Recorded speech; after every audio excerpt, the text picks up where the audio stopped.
दुनिया के सबसे बड़े न्यूज सेंटर से ये है बीबीसी ग्लोबल इंडिया। नमस्कार, मैं हूं नेहा भटनागर। हर सप्ताह ग्लोबल इंडिया में हम लेकर आते हैं वो खबरें जो जुड़ी हैं आपसे, तो महसूस कीजिए हमारे साथ खबरों की धड़कन।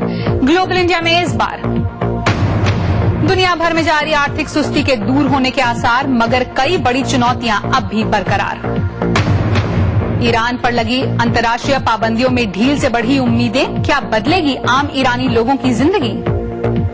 ग्लोबल इंडिया में इनके अलावा आप देखेंगे, क्या सो रहा है सूरज, धरती के मौसम पर पड़ेगा असर।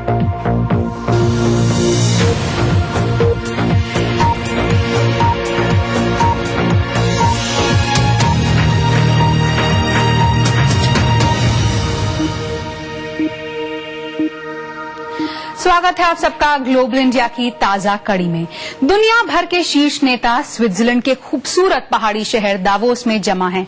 वर्ल्ड इकोनॉमिक फोरम की बैठक वैसे तो वहां हर साल होती है, मगर इस बार लंबे अंतराल के बाद पहली बार दुनिया भर की अर्थव्यवस्था को लेकर उम्मीद की कोपलें नजर आ रही हैं।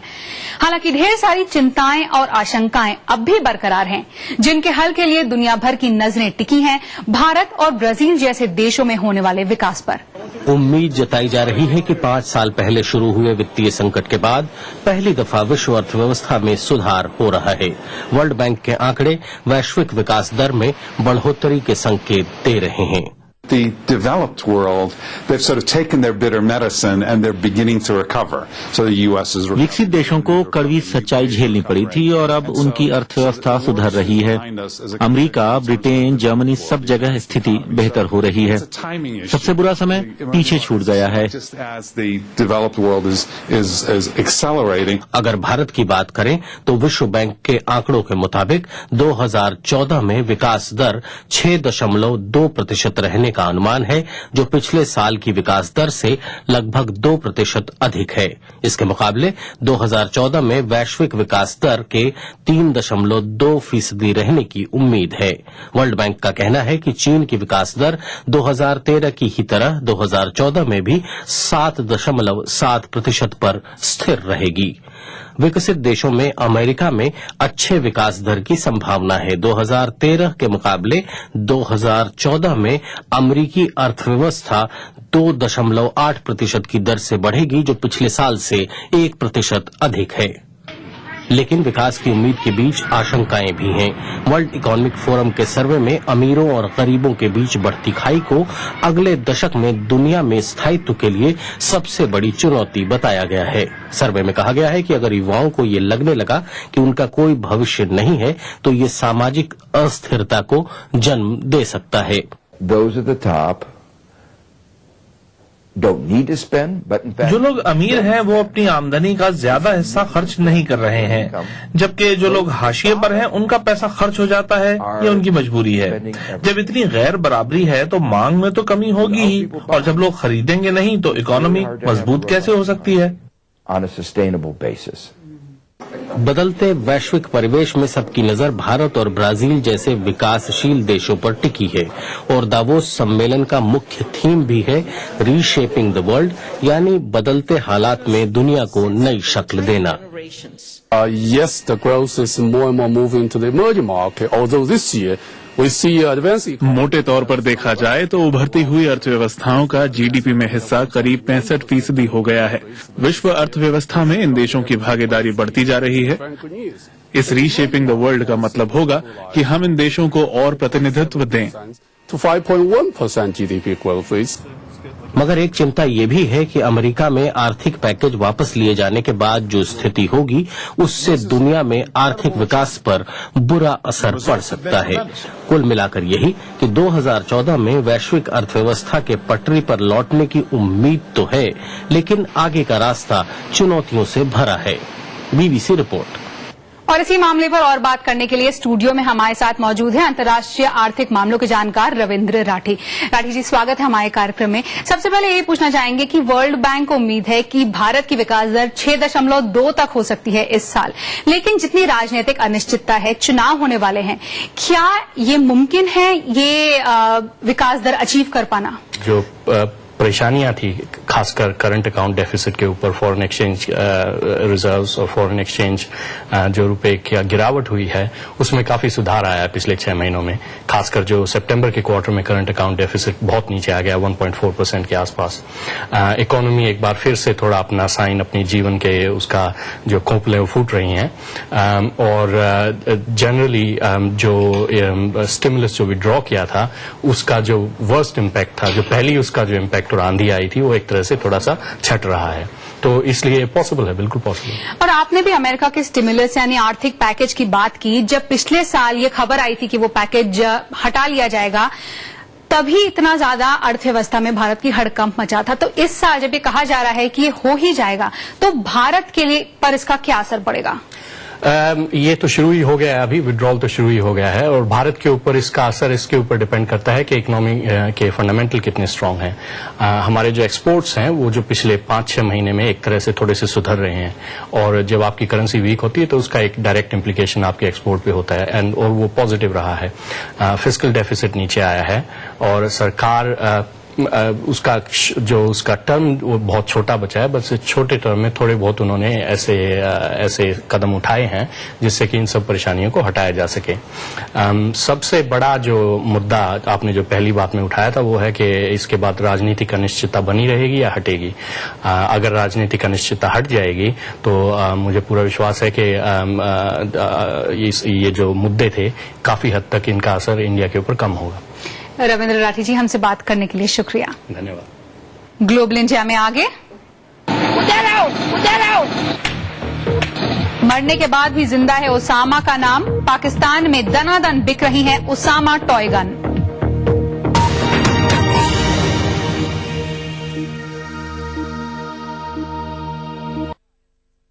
देखिए ETV उर्दू सभी DTH प्लेटफॉर्म पर, डिश टीवी पर चैनल नंबर 787, एयरटेल पर चैनल नंबर 610, टाटा स्काई पर चैनल नंबर 176, बिग टीवी पर चैनल नंबर 972, वीडियोकॉन पर चैनल नंबर 750। देखिए आपका अपना चैनल और भी बेहतर क्वालिटी में।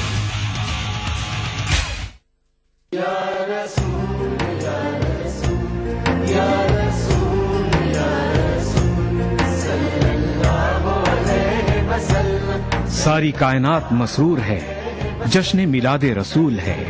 नबियों के सरदार निगाह इश्क व मस्ती में वही अव्वल वही आखिर, वही कुरआन वही फुरकान, वही यासीन वही ताहा। मैं आया तेरे दरबार, मैं आया तेरे दरबार, मेरी तुझ इंसानियत के लिए मोहसिन इंसानियत का पैगाम सीरत रसूल के मुख्तलिफ गोशों का अहाता करता हुआ लाइव फोन इन प्रोग्राम, हुब्बे नबी से सरशार नातों का हसीन गुलदस्ता, जश्न मिलादुन नबी, हर पीर से जुमा रात 10:30 बजे सिर्फ ETV उर्दू पर।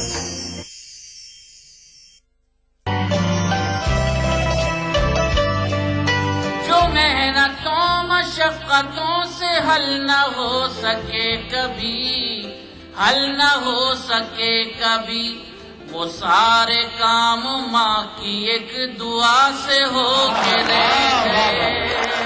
आग अपना पराया नहीं देखती, घर किसी का जलाने की जिद छोड़ दे। मैं मर भी जाऊं तो ये धरती माँ गोदी में रखती है, अब इतना खैर का बच्चा तो प्यारा हो नहीं सकता। इस सनीचर महफिल मुशायरा में देखिए आजमगढ़ के कुंडरा कहनी में मुनक्किदा एक शानदार कुल हिंद मुशायरा रात 9:30 बजे सिर्फ ETV उर्दू पर। इस प्रोग्राम को पेश कर रहे हैं जिंदा तिलिस्मात, तमाम मौसमी बीमारियों की एक असरदार दवा। ताउन कर रहे हैं मिला स्किन क्रीम, एली फार्मास्यूटिकल्स द्वारा निर्मित। Shri ultra red oxide, Bharat का एकमात्र जंग रोधक सीमेंट। 23 कारगर जड़ी बूटियों का करिश्मा, दर्द है तो लूरामेंट है ना। मुल्क जा खुसरो चे खुसरो। हजरत अमीर खुसरो को खिराज अकीदत हैदराबाद में मुनक्किदा जश्न खुसरो 27 जनवरी बरोज पीर शाम 5 बजे और रात 11 बजे सिर्फ ETV उर्दू पर।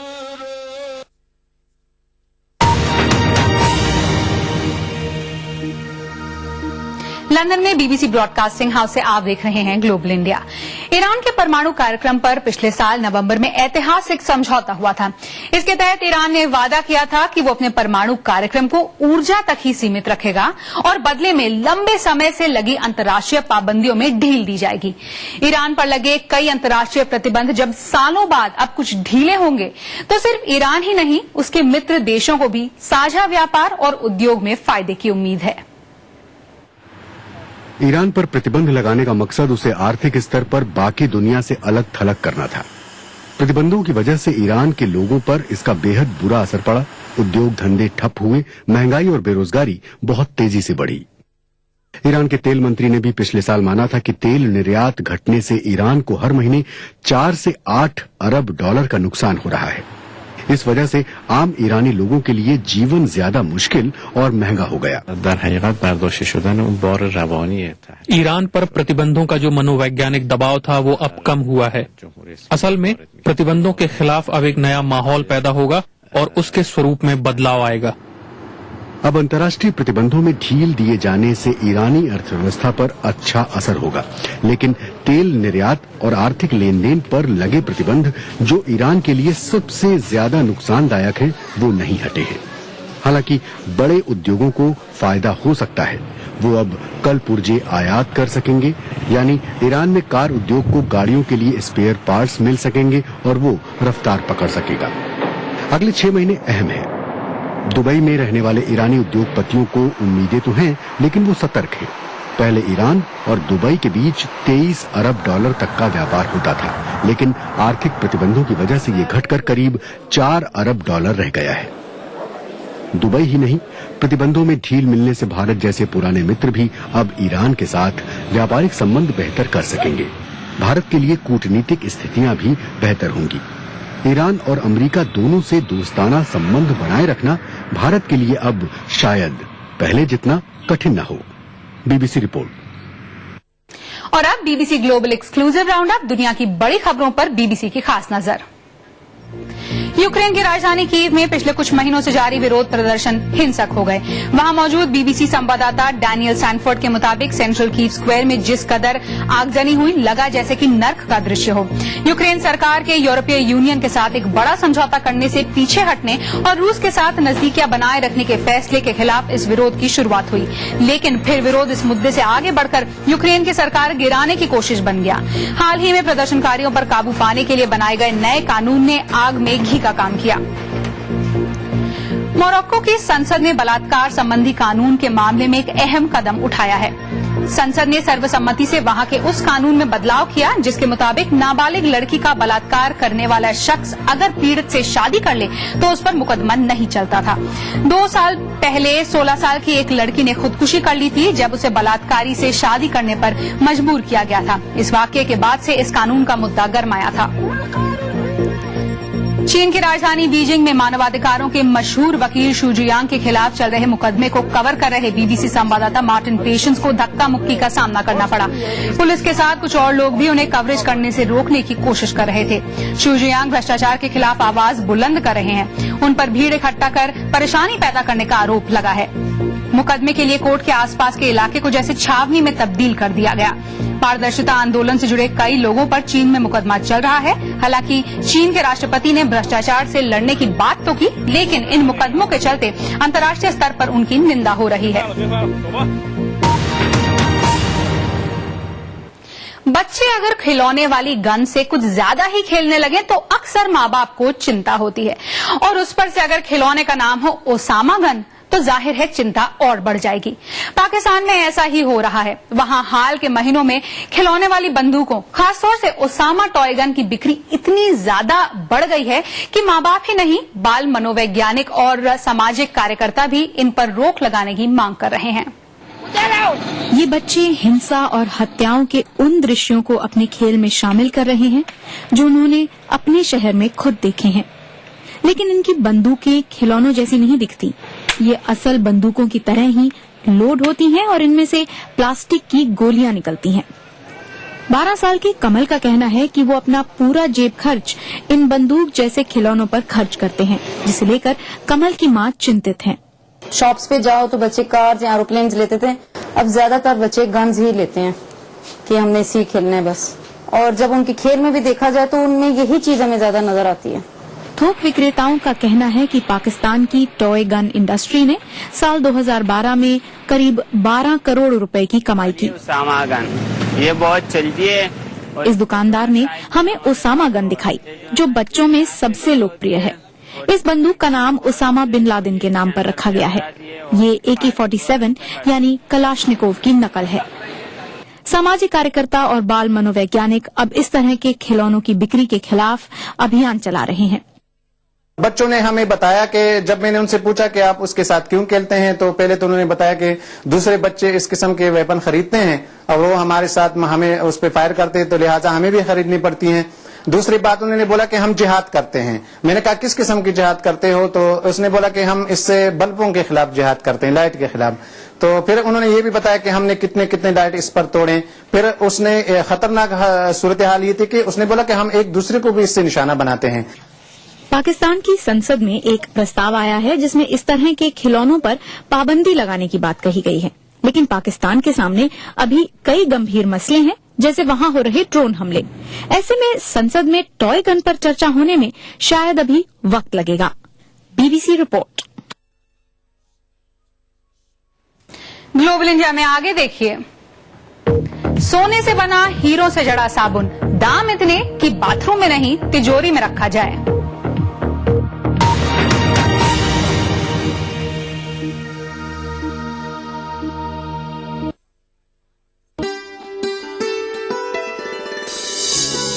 दुनिया में हर बाप अगर बेटी का कातिल बन जाए, अपने बेटे की खातिर तुम बहू कहां से लाओगे? वाह, फैसला जो कुछ भी हो मंजूर होना चाहिए। जंग हो या इश्क हो, भरपूर होना चाहिए। वो जिंदगी की हकीकत कहाँ समझते हैं, सितारे चांद की कीमत कहाँ समझते हैं? वाह, प्यार पर उसके भरोसा मैं करूं भी कैसे, दोस्तों को मेरी हर बात बता देता है। कि वो क्या जाने मोहब्बत की बड़ी कीमत चुकाई है, खिलाफ अपने बहुत दिन तो जमाना कर लिया। वाह! इस इतवार कारवान सुखन में देखिए, यौम जमहूरिया के मौके पर हैदराबाद सेंट्रल यूनिवर्सिटी में मुनक्किदा एक शानदार कुल हिंद मुशायरा रात 9:30 बजे सिर्फ ETV उर्दू पर। सीजन रदाकार, मौसीकार, हिदायतकार, जिनका नाम वतन परस्तों में होता है शुमार, साथ इनके बातें होंगी दो चार, दिल से में हुब्बुल वतनी का जज्बा और भी असरदार। यौम जमहूरिया की सुबह बेहद खुशगवार। देखिए लाइव प्रोग्राम दिल से 26 जनवरी सुबह 9 बजे ओनली ऑन ETV उर्दू।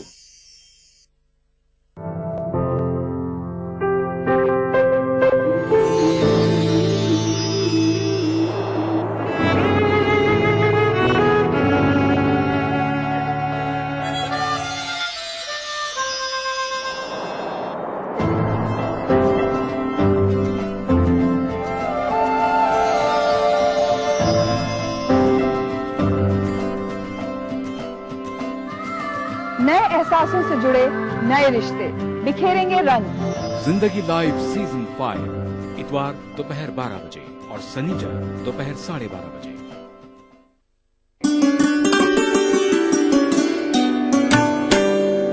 एक शाम कश्मीर में ऐसा लगता है कि दिल पत्थर है, शायद दिल नहीं, वरना क्यों घायल नहीं है तोहमतों के बावजूद।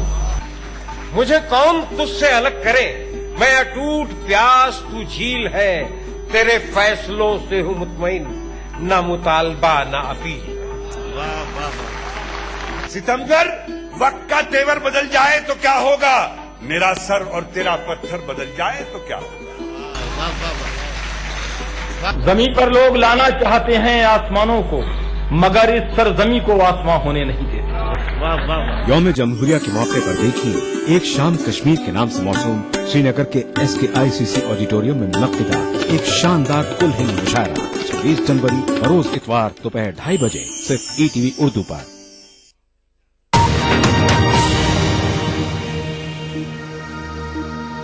आप देख रहे हैं ग्लोबल इंडिया, मैं हूं नेहा भटनागर। क्या सूरज कभी सो सकता है? वैज्ञानिकों की माने तो इस वक्त कुछ ऐसा ही हो रहा है। सूरज बेहद शांत है।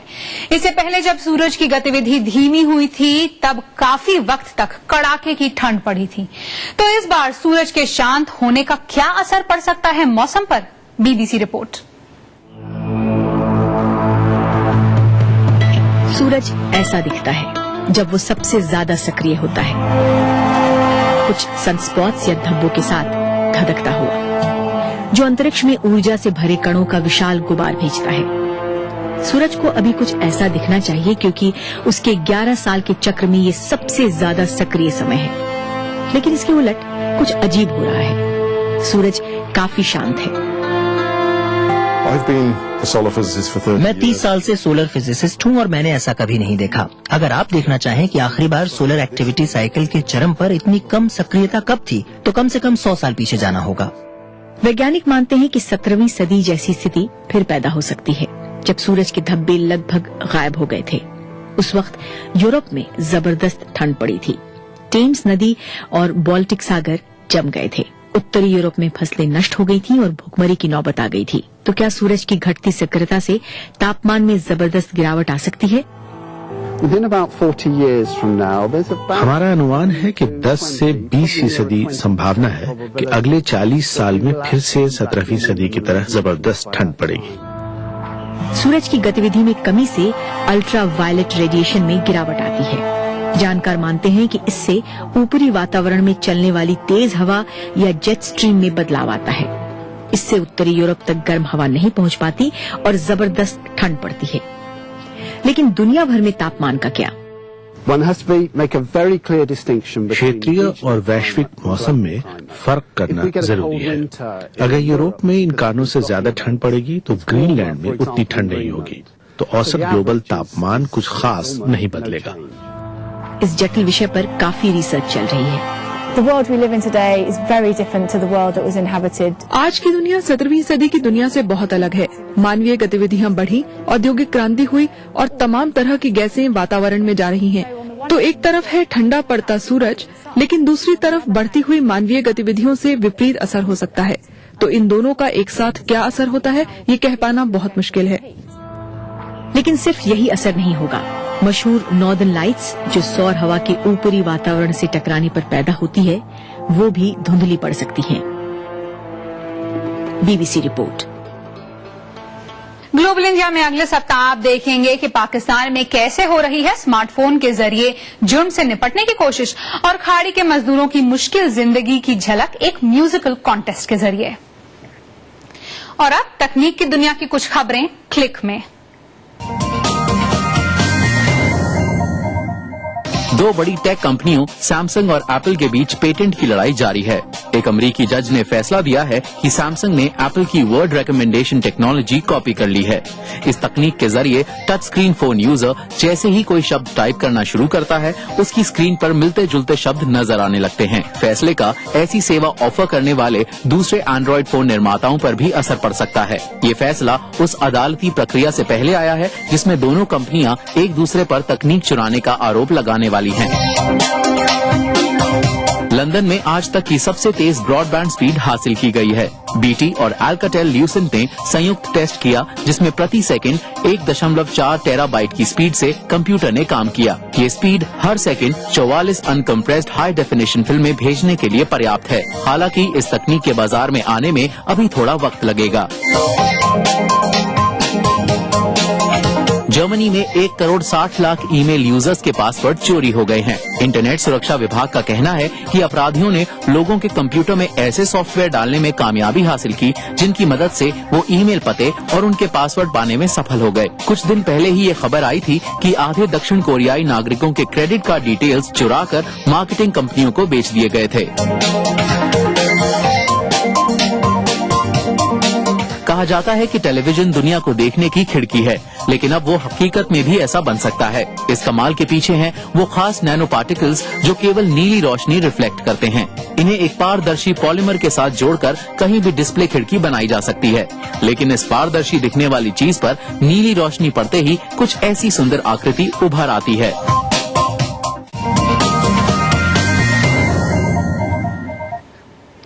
महंगे से महंगे साबुन की कीमत क्या होगी? 100 रुपए, चलिए 500 रुपए। लेबनान में हीरे के पाउडर और सोने से जड़ा ऐसा साबुन बनाया गया है जिसकी कीमत लाखों में है। अब इसे लगाने से चेहरा खिले या ना खिले, तिजोरी जरूर खाली हो जाएगी। देखने में ये भले ही चीज या पनीर लग रही हो, पर है ये 160 ग्राम की साबुन की टिकिया और कीमत है करीब 1.25 लाख रुपए। लेबनान के कारोबारी परिवार ने इसे कतर की रानी को उपहार में देने के लिए तैयार किया, जिसमें सुगंधित पौधों और जरूरी तेल का इस्तेमाल किया गया। लेकिन इसे खास और बेशकीमती बनाता है इसे बनाने में इस्तेमाल होने वाला हीरे और सोने का पाउडर। इस नायाब साबुन को बनाने वालों का कहना है कि देखने में ये भले ही खुरदरा नजर आता हो, लेकिन त्वचा को इससे कोई नुकसान नहीं पहुंचता। इस साबुन से नहाने का एहसास बिल्कुल अलग है। ये दुनिया का सबसे महंगा साबुन इसलिए नहीं कि इसे सोने और हीरे से बनाया जाता है, इसका इंसान के जहन पर मनोवैज्ञानिक और आध्यात्मिक असर होता है। हुसैन परिवार का कहना है कि वे साबुन बनाने के कारोबार में सन 1480 से हैं और अब बारी है आमिर की कि वो लीबिया में साबुन निर्माण के सबसे महत्वपूर्ण केंद्र त्रिपोली में कारोबार का विस्तार करें। लेबनान को नहीं जानने वाले कई लोगों को लगता है कि ये लड़ाई और समस्याओं वाला देश है, इसलिए हम ऐसे विचार पर काम करते हैं और दुनिया में सबसे महंगा साबुन बनाते हैं ताकि लोगों को बता सकें कि हम अलग हैं, लोग जान सकें कि लेबनान कुछ बेहद उम्दा चीजें बना सकता है। यहाँ हस्तशिल्प की तरह तरह की सुंदर चीजें मौजूद हैं। कतर साबुन को पिछले साल दोहा में वर्ल्ड लग्जरी एक्सपो में पेश किया गया था। साबुन तो शानदार है, लेकिन इसकी ऊंची कीमत को देखते हुए इसे घिसने से पहले एक बार सोचना जरूर पड़ेगा। BBC report. BBC global India में इस बार इतना ही। अगले हफ्ते फिर होगी मुलाकात, तब तक के लिए नमस्कार।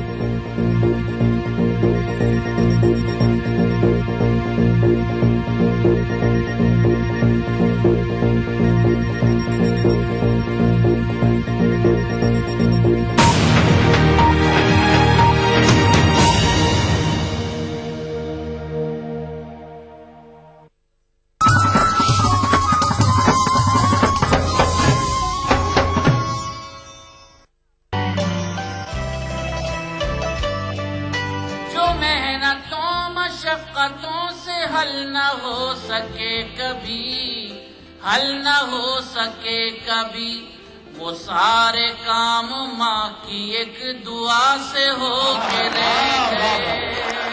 आग अपना पराया नहीं देखती, घर किसी का जलाने की जिद छोड़ दे। मैं मर भी जाऊं तो ये धरती माँ गोदी में रखती है।